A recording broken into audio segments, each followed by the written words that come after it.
poison a lot. So every time you restart the Spire, if you beat the first boss, you get a Neo's Blessing, and then every time you don't make it to the first boss, you get to choose between the 2 Neo's Blessings as well. And when it's these 2, I always pick the enemies in the next 3 combats having 1 HP, because it just gets you further up the tree, gets you more fights under your belt right away that you don't have to worry about, gets you more cards. So we could take Dagger Spray, but I like Crippling Cloud because of the poison setup. It's really nice, and it's one of my favorite cards, just as a whole. Masterful Stab is good. Shop already is weird. Oh, Leg Sweep and Blade Dance. Alright. This is good. We're doing good so far. Blur. Blur works kind of as a mini version of Barricade. Just works for 1 turn. So it's just nice to have, honestly. That was a good upgrade. Good, good.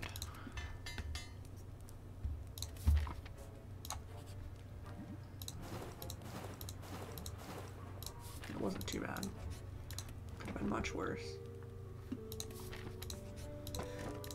Snecko Skull is good because it adds to your poison, which we love to see.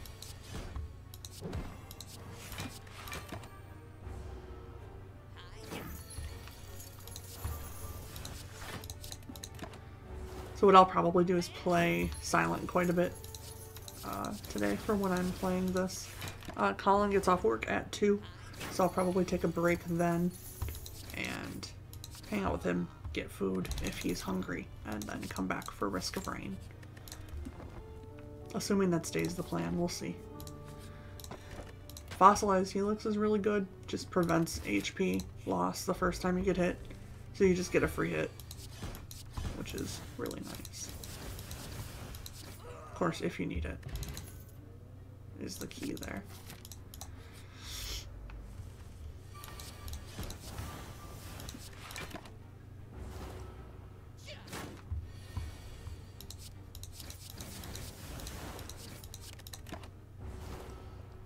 With Silent, I tend to be a little more cautious with taking hits because he has the healing relic, she does not. Hers is the additional draw. So it's just managing how you play each character is kind of the big thing that it took me a while to learn.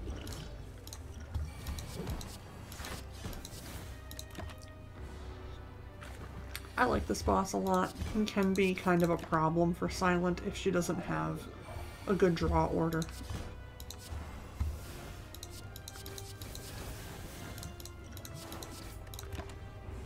Here we got a pretty good draw order and took him out down pretty good before he split. Each one splits twice. He splits from the big to the mediums and then from the mediums down to the smalls.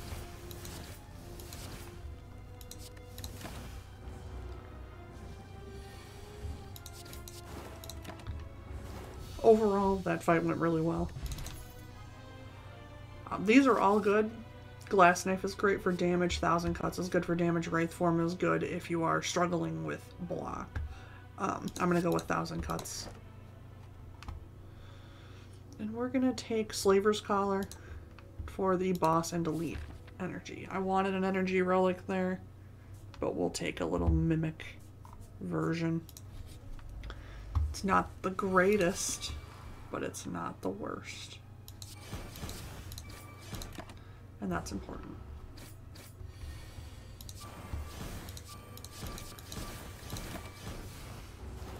So 1000 Cuts does damage every time you do damage.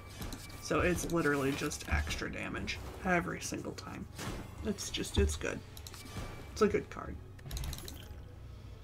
Now we can take the Dagger Spray.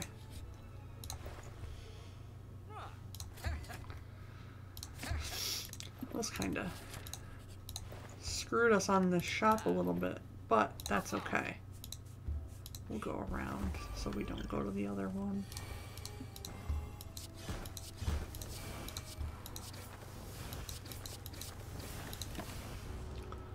So birds you have to hit 3 times before they fall down. You do less damage to them while they are up. That's the whole pain of them.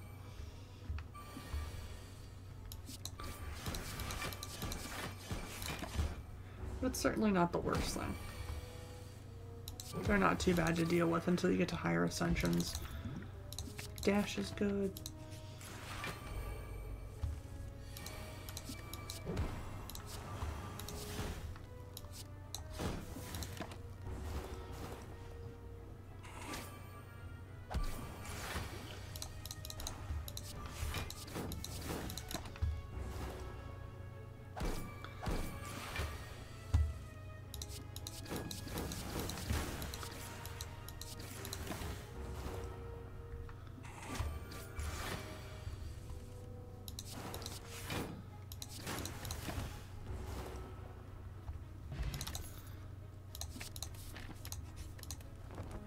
More poison's good, because we've got the setup for it. Book of Stabbing is literally my least favorite elite in this video game. If I could do anything to this game, I would delete this man. I would delete him from eternity. He would no longer exist in this realm, period. I do not like the Book of Stabbing. If Book of Stabbing has no haters, I am dead.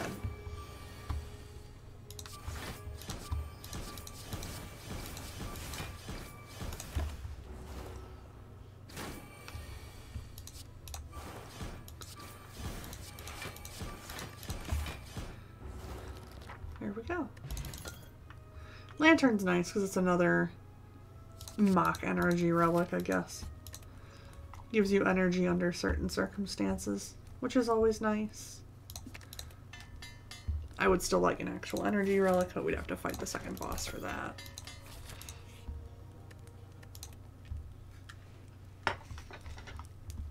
We'll do neutralize for more weak.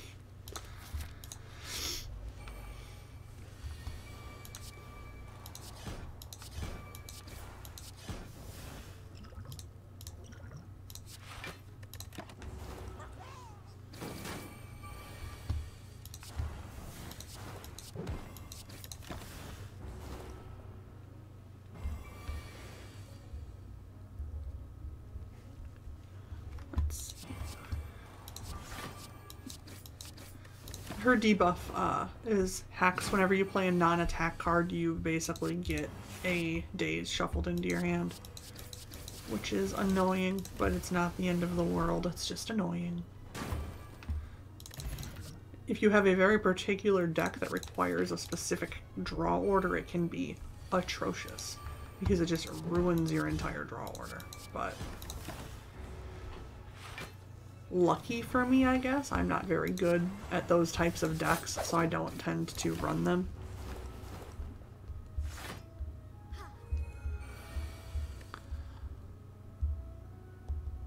Give me one sec.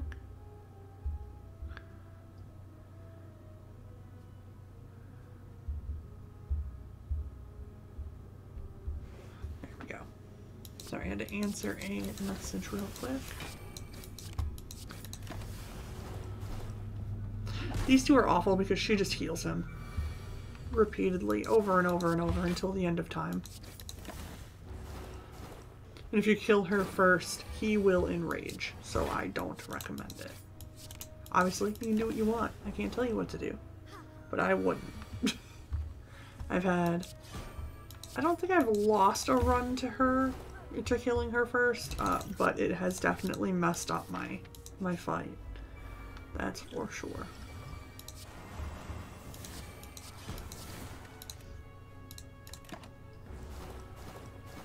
And these are the same guys from the final bird boss. Just sometimes you run into them by themselves. The problem is they scale really quickly. So you kind of want to burst them down if you can. Unless you have an exceptional amount of block.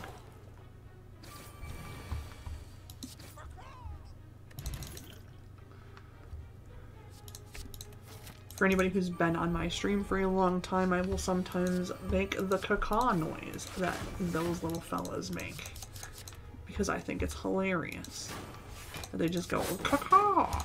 You can actually get a relic that is a mask, the bird mask, as well, which I think is spectacular, and it's the best relic in the game. I don't care if it doesn't do anything. It's the best relic in the game. Because it makes you yell caw before every fight.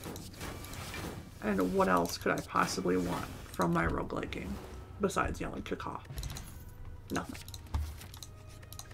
There is nothing else I could want. Except for a bird plushie. If they ever make that bird into a plushie, oh, I'm on it. I am so on it.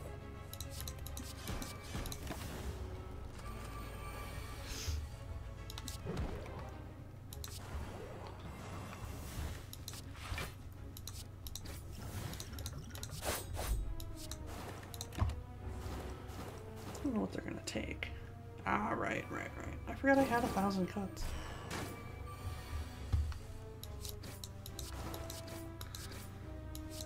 So to get the cards they take back, all you have to do is kill them.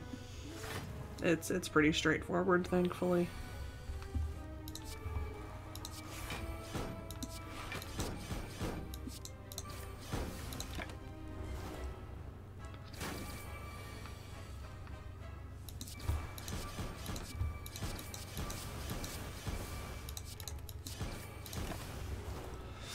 This fight's going fairly well. Also. Which is just nice. The hyper beam sucks, but what's a girl to do? I am at mercy of the draw order.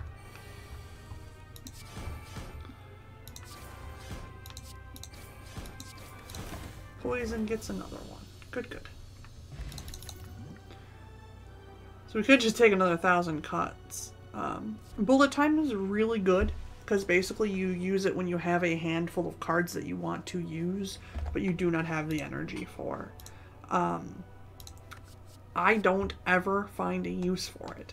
It is a good card. I have seen it win runs. I just apparently have bad draw order. We still don't get an energy relic, but we do get Wrist Blade, which is nice and allows us to do more damage with our shivs.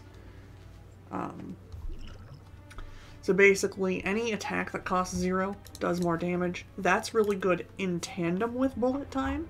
So if we get a bullet time now, it will actually work really well with that relic. I should have checked the relics before I picked what I was going to grab. But I am not so smart as to do that, unfortunately, for me. But, random little thought. Those two work really well together.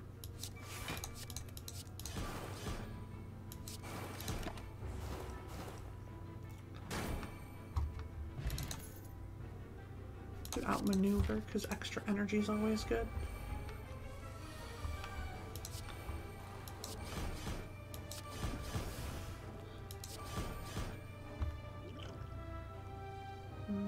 I don't want to do this fight. I don't trust it.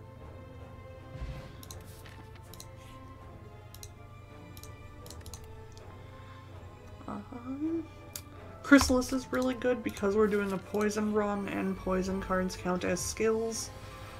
This guy, you simply have to live through the 5 turns. The problem is he is rude as hell. He scales indefinitely through those turns. So you have to do enough damage to get him to not do damage, basically.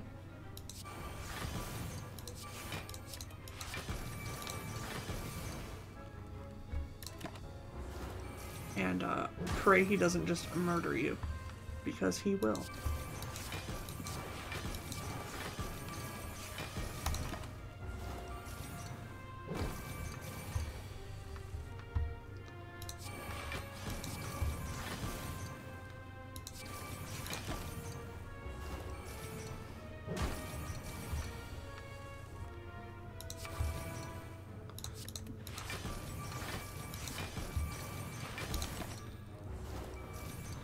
We did it.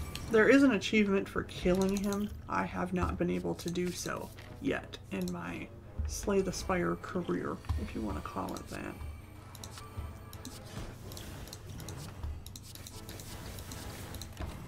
But, Maybe someday. With the right deck.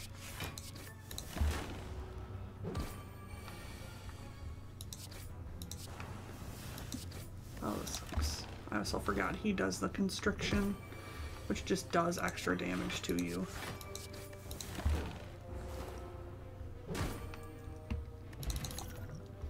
Bouncing Flask is good. This fight is potentially very rough, but we'll see if it decides to be kind to me.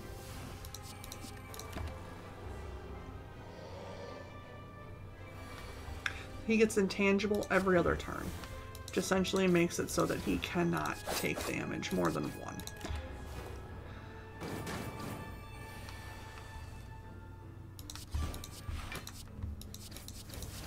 So you really want to damage him when he does not have it, and then hope he doesn't kill you in the meantime, which he might do here. Yeah, he's going to kill me here. That's unfortunate.